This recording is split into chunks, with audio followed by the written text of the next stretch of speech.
Le 28 octobre, un Boeing 737 MAX de Lion Air décolle pour un vol intérieur en direction de Jakarta. Dès que l'appareil quitte le sol, une série d'alarmes retentit.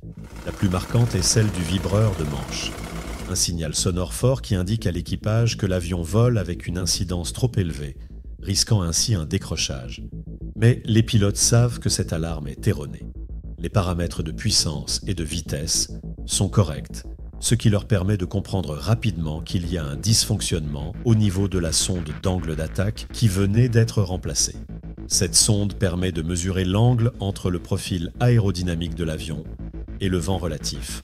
Il ne se doute pas que cette sonde, en apparence inoffensive, est reliée à une création occulte que Boeing a dissimulée au monde entier et qui fera beaucoup parler d'elle. Son nom, le MCAS. En rentrant les volets, un grave problème se manifeste. Le trim de profondeur commence à s'activer de manière autonome. Ce système, situé à l'arrière de l'avion, permet de régler l'assiette de l'appareil. Sur un Boeing 737, c'est une surface mobile que le pilote contrôle avec le manche. Ce jour-là, un commandant de bord, qui se trouvait dans le cockpit en tant que passager, remarque que le trim fonctionne anormalement et alerte l'équipage. Pour stopper le dysfonctionnement, il leur indique d'utiliser les interrupteurs situés à la base de la roue du trim. Cette grande roue, normalement actionnée par un moteur, peut également être manipulée manuellement. En coupant ces interrupteurs, le trim cesse de bouger, mais les pilotes ne saisissent pas encore entièrement la nature du problème. Malgré la situation, le commandant de bord prend une décision surprenante. Bien que le commandant en visite recommande de faire demi-tour pour atterrir immédiatement, il choisit de poursuivre le vol jusqu'à destination. Il informe alors le contrôle aérien qu'il annule la situation d'urgence précédemment signalée et continue à voler au niveau 280, une altitude inférieure à celle normalement utilisée, car le pilote automatique est hors service. Le vol se déroule dans des conditions extrêmement stressantes. Les passagers ressentent des secousses et des variations brutales d'altitude, l'avion montant et descendant de manière imprévisible. Après un vol éprouvant, l'avion atterrit finalement à Jakarta. L'équipage, de son côté, doit rédiger un rapport pour le service de maintenance. Cependant, le commandant de bord, conscient des risques qu'il a pris en continuant le vol dans de telles conditions, choisit de minimiser les faits dans son rapport. Il mentionne simplement un problème de sonde, sans entrer dans les détails sur les difficultés rencontrées. Le technicien de maintenance effectue alors quelques vérifications, mais ne détecte rien d'anormal. L'avion est ainsi autorisé à reprendre son service le lendemain. Le 29 octobre, un nouvel équipage, frais et reposé, prend place à bord pour un vol intérieur entre Jakarta et Pangkal Pinang. Lorsque l'avion décolle, le même problème que la veille se reproduit. Mais cette fois-ci, l'équipage n'aura pas de chance. C'est le vol Lion Air 610. Le 29 octobre 2018, un Boeing 737 MAX, exploité par Lion Air, s'apprête à décoller de l'aéroport de Jakarta pour un vol interne. L'avion transportait 189 personnes, 2 pilotes, 6 agents de bord et 181 passagers. Les pilotes évoquent la piste en service, l'altitude de croisière prévue de 27 000 pieds et les bonnes conditions météorologiques. Ils n'évoquent pas les problèmes antérieurs de l'avion consignés dans le carnet de vol et de maintenance. Le commandant de bord était le pilote en fonction. Celui-ci était âgé de 31 ans et était de nationalité indienne. Il avait rejoint la compagnie le 25 avril 2011 et détenait une licence ATPL. Il était qualifié pour piloter le Boeing 737 avec une qualification aux instruments valides. Son certificat médical de première classe avait été renouvelé. Le commandant avait accumulé un total de 6 000 heures, dont 5 000 heures sur type. Lors des évaluations en simulateur, les remarques avaient inclus un manque de technique appropriée lors de décrochage sur approche finale. Il a également été noté qu'il devait améliorer la gestion des ressources de l'équipage et qu'il devait utiliser des signaux standards pour une communication efficace et un bon travail d'équipe en situation anormale ou d'urgence. Le copilote, âgé de 41 ans et de nationalité indonésienne, avait rejoint la compagnie le 31 octobre 2011.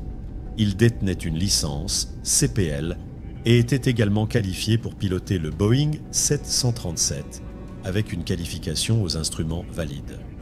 En termes d'expérience de vol, le copilote avait accumulé un total de 5000 heures, dont 4000 heures sur type. L'équipage s'aligne sur la piste 25 gauche.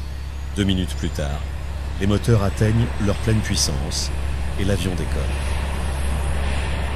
Une différence d'angle de 21 degrés est enregistrée entre les capteurs d'angle d'attaque gauche et droit.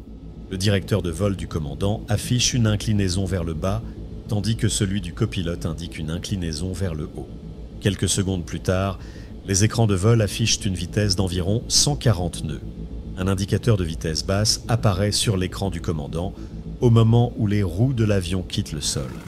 Le stick shaker du commandant s'active immédiatement, signalant un risque de décrochage. Le commandant demande des informations sur le problème de l'avion alors que l'appareil est en pleine montée. Le copilote informe le commandant que l'une des indications de vitesse est incorrecte, notant une légère différence entre les deux écrans.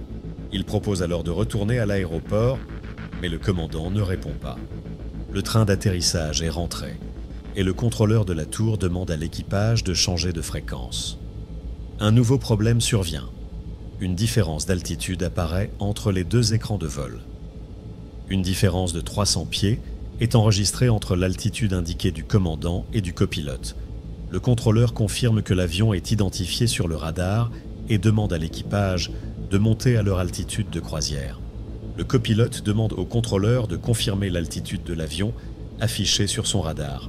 Celui-ci répond qu'ils sont à 900 pieds.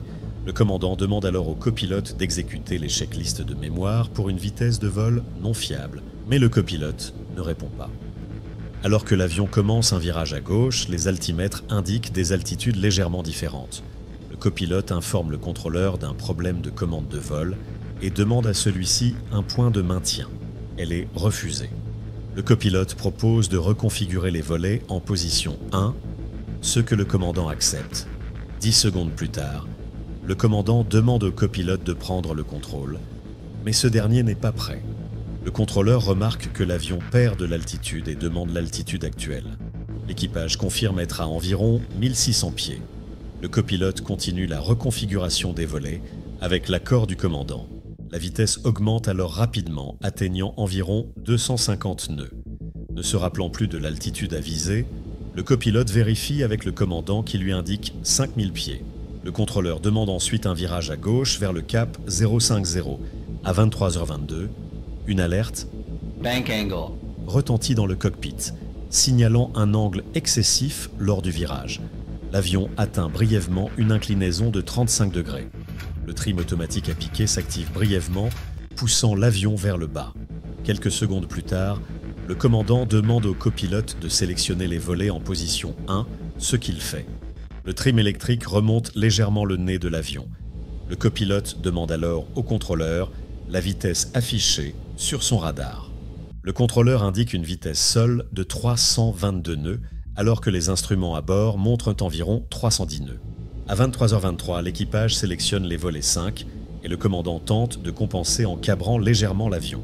Cependant, le stick shaker du commandant s'active de nouveau. Le trim automatique à piquer continue de s'activer périodiquement, exacerbant la situation. Le copilote règle l'altitude sur 3000 pieds. Le copilote en informe le contrôleur, tandis que les volets atteignent la position 5. Le stick shaker du copilote s'active brièvement avant de se désactiver à nouveau. Le commandant demande au copilote de désactiver le trim automatique. Une alerte Terrain, pull up retentit dans le cockpit, indiquant un risque de collision imminente. Le copilote mentionne que le trim est difficile à contrôler et le commandant essaie de stabiliser l'avion en augmentant le tangage, mais le trim automatique continue de s'activer, poussant le nez de l'avion vers le bas. L'avion descend rapidement, atteignant un taux de descente vertigineux de plus de 6000 pieds par minute. L'altitude tombe en dessous de 2000 pieds et l'équipage signale une perte totale de contrôle. Le commandant tente une dernière manœuvre pour redresser l'appareil, en vain. L'équipage continue de lutter jusqu'à la fin, mais l'avion s'écrase en mer de Java à une vitesse de 500 nœuds. Le contact radar est perdu à 23h24 UTC.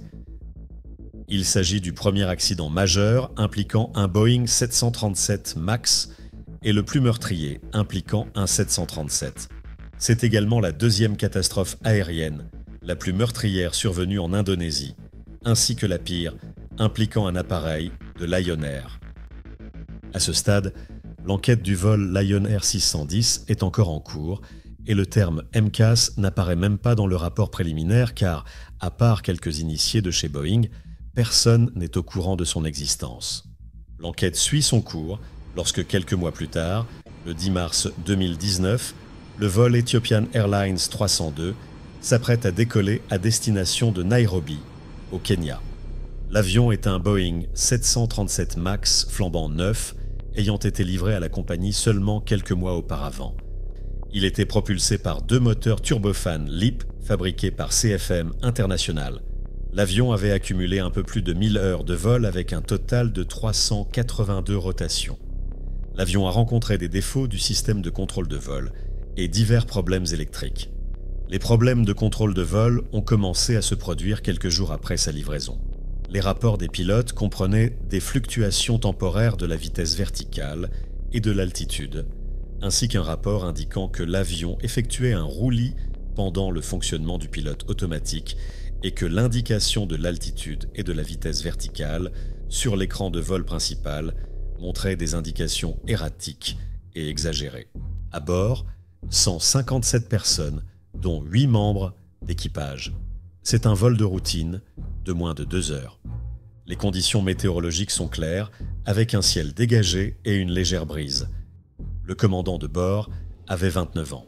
Il a volé en tant que copilote sur différents avions, notamment le Boeing 737, le Boeing 767 et sur les Boeing 777 et Dreamliner pour un total de 2000 heures. À partir du 26 octobre 2017, il était commandant de bord sur Boeing 737. Le copilote, un homme âgé de 25 ans, possédait une licence de pilote commercial.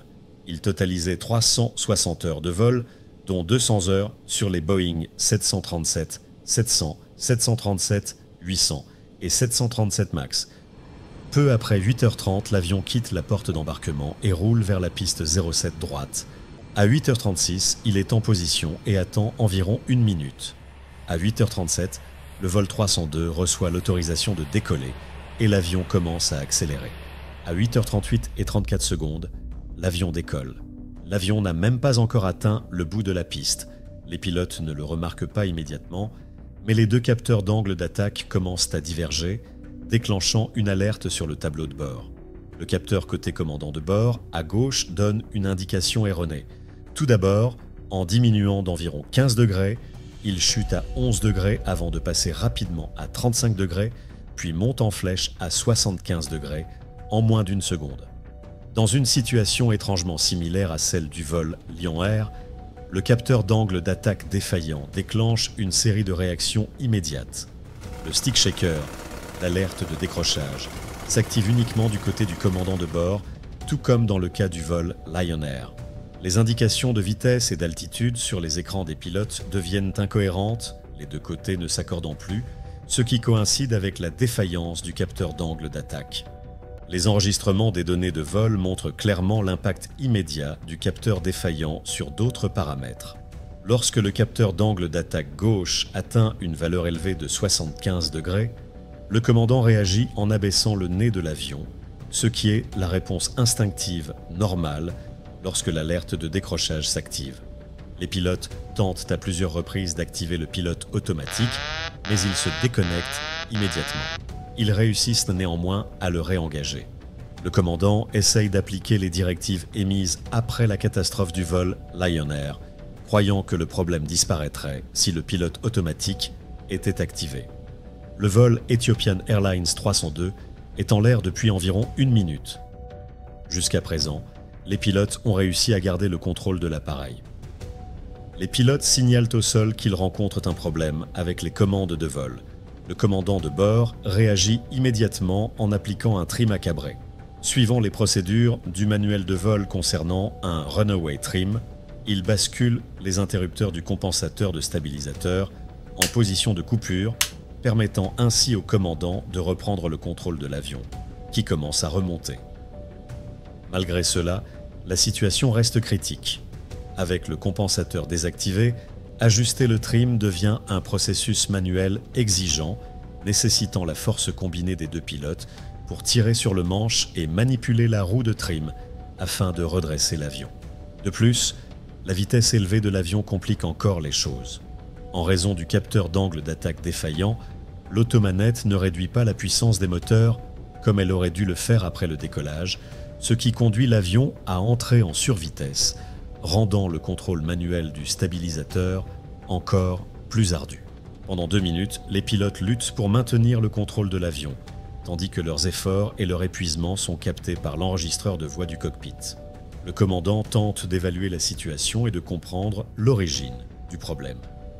En tentant de stabiliser l'avion, il décide, après concertation, de remettre les interrupteurs du compensateur de stabilisateur en position normale, probablement dans l'espoir de faciliter le contrôle en réactivant l'assistance électrique du stabilisateur. Mais il ne faut que 5 secondes après cette action pour que le problème ressurgisse. L'avion commence à nouveau à piquer dangereusement vers le sol. Les pilotes tentent de réagir en ajustant manuellement le trim, mais il est déjà trop tard. L'avion plonge vers le sol à plus de 500 nœuds. 5 minutes après le début du vol, il s'écrase dans une ferme près d'un village, à environ 62 km au sud-est de l'aéroport d'Addis Abeba. Les 157 occupants de l'appareil sont tués sur le coup, ce qui en fait l'accident le plus meurtrier de l'histoire d'Ethiopian Airlines, ainsi que la pire catastrophe aérienne survenue en Éthiopie. Mais que s'est-il passé? Pour comprendre, il faut remonter un peu loin dans le temps, dans les années 60. Une période où l'industrie aéronautique connaissait une croissance rapide et une demande croissante pour des avions plus efficaces et polyvalents. C'est d'ailleurs à cette période qu'est né le Boeing 737. Dès ses débuts, le Boeing 737 s'est distingué par sa conception robuste, sa maniabilité et sa capacité à opérer sur des pistes plus courtes, faisant de lui un choix privilégié pour de nombreuses compagnies aériennes dans le monde.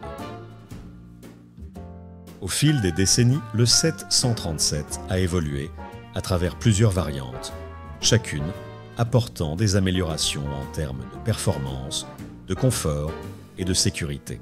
Cette famille d'avions est devenue la plus vendue de l'histoire de l'aviation commerciale, avec des milliers d'unités en service à travers le globe. Un des choix de conception clés était de doter l'avion de trains d'atterrissage court.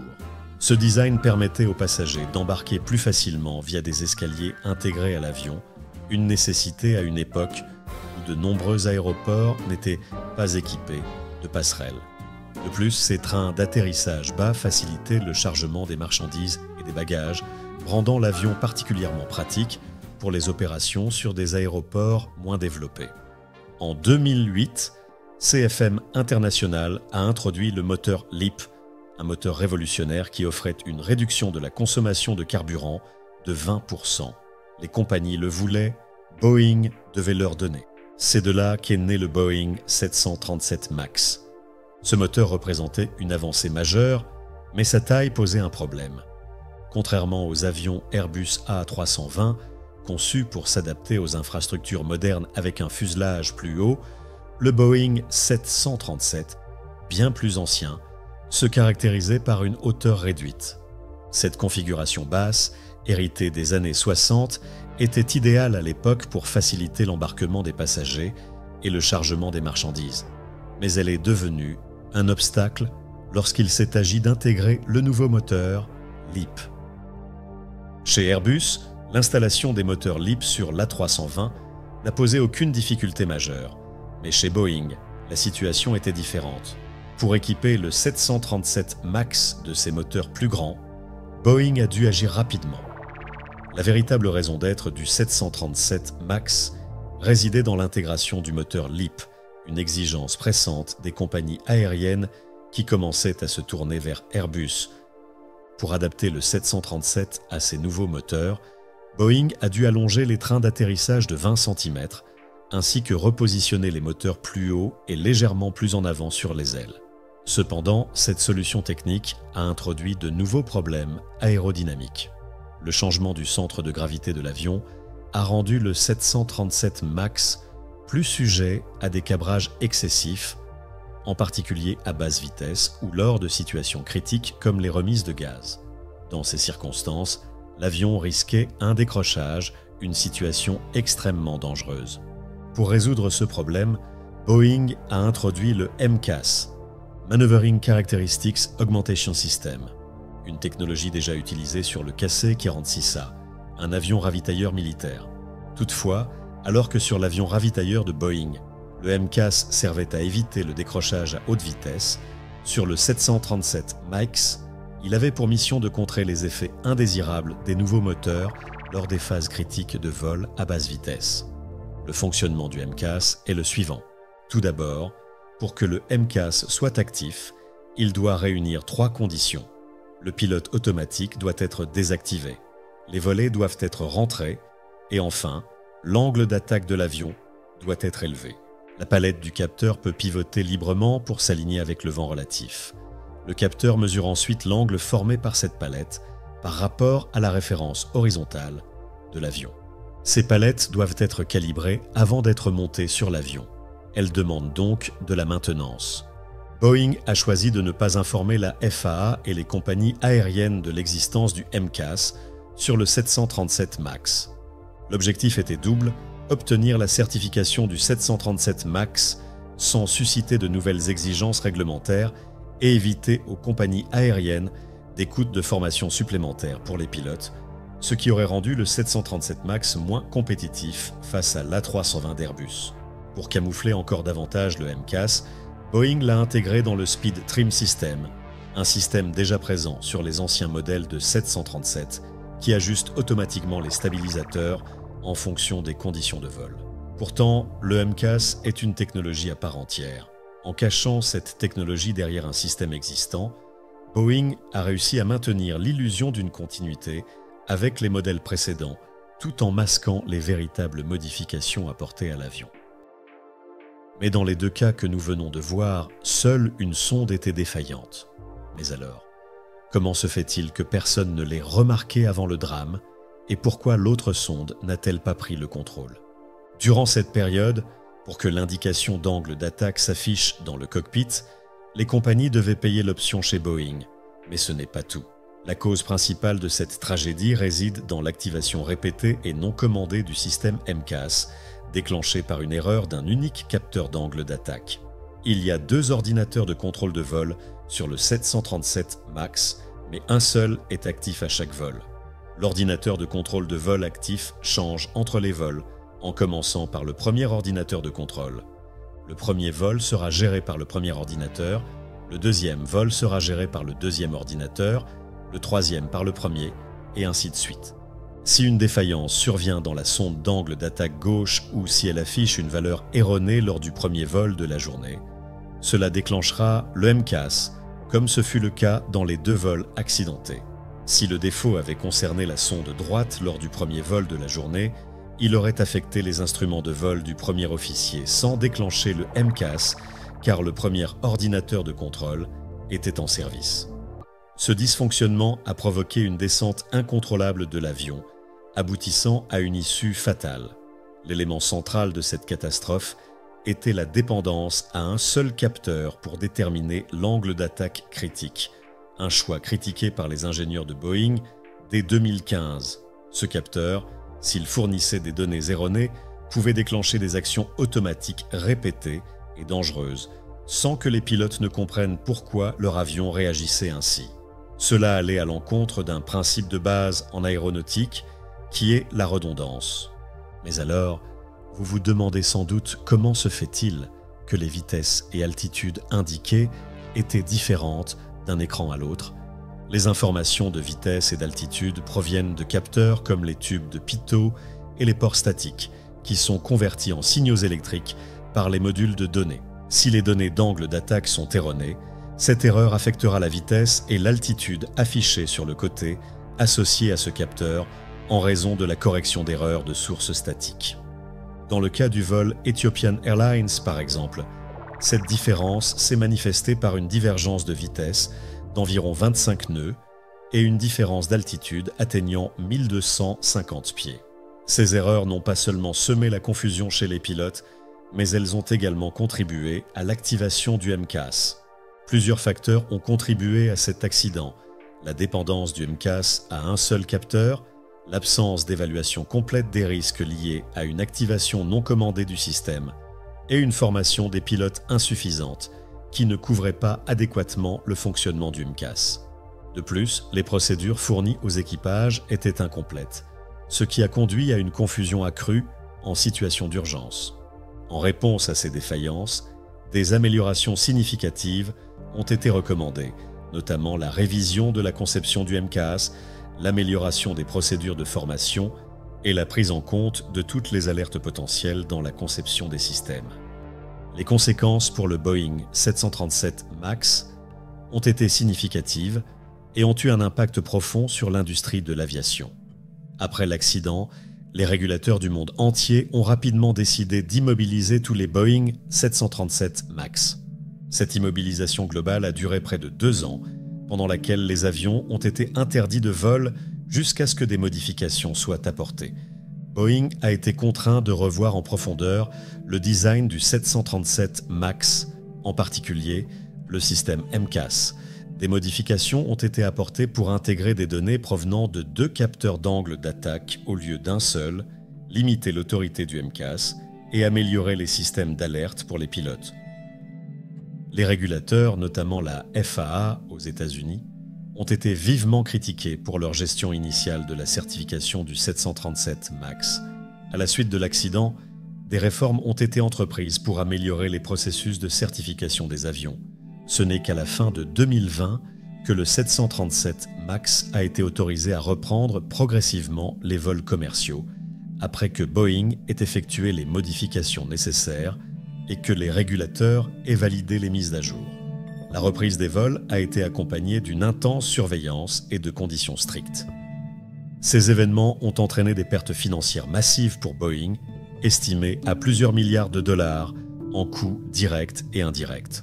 De plus, la réputation de Boeing a été sérieusement entachée, affectant la confiance des compagnies aériennes et du public dans la marque. Une des conditions pour le retour en service du MAX a été l'introduction d'une formation plus complète pour les pilotes, y compris des sessions en simulateur pour se familiariser avec le comportement du MCAS et d'autres systèmes critiques. Boeing n'avait pas encore de simulateur du MAX et la formation des pilotes sur cette machine se limitait à des sessions sur iPad. Boeing a fait face à de nombreuses poursuites judiciaires de la part des familles des victimes et des compagnies aériennes touchées par l'immobilisation du MAX. Ces litiges se sont traduits par des indemnisations importantes. Ces conséquences ont non seulement transformé la manière dont Boeing développe et certifie ses avions, mais ont également provoqué un changement dans la culture de la sécurité aérienne à l'échelle mondiale. Le MCAS n'interviendra désormais que si les 2 capteurs d'angle d'attaque sont d'accord entre eux. Il ne s'activera qu'une seule fois, au lieu des nombreuses fois observées lors des vols accidentés. Enfin, le MCAS ne prendra plus le dessus sur les commandes du pilote. En plus de la mise à jour logicielle du MCAS, de nombreux autres problèmes ont été découverts sur les avions MAX. Des modifications ont été apportées aux pilotes automatiques et certains câblages électriques n'étaient pas conformes. Il a donc fallu les changer aussi. Chaque avion qui avait été immobilisé a dû passer par un lourd processus de maintenance pour le remettre aux normes et s'assurer qu'il était toujours apte à voler.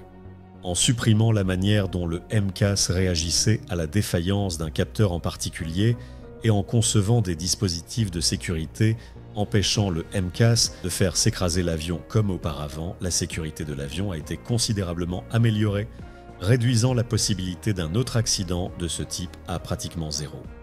Bien que Boeing ait fait face à des annulations de commandes, d'autres croient encore au potentiel du MAX. Il reste encore un énorme carnet de commandes avec des milliers d'unités à construire. Pour conclure cette vidéo sur les vols du 737 MAX, souvenons-nous que chaque avancée technologique apporte son lot de défis et d'opportunités. Et vous, faites-vous encore confiance à Boeing ? Monteriez-vous dans un 737 MAX ? Dites-le nous en commentaire. N'oubliez pas de liker cette vidéo si elle vous a intéressé et de vous abonner pour ne rien manquer de nos prochaines investigations aéronautiques. Merci de votre soutien et à très bientôt sur Chronique Air.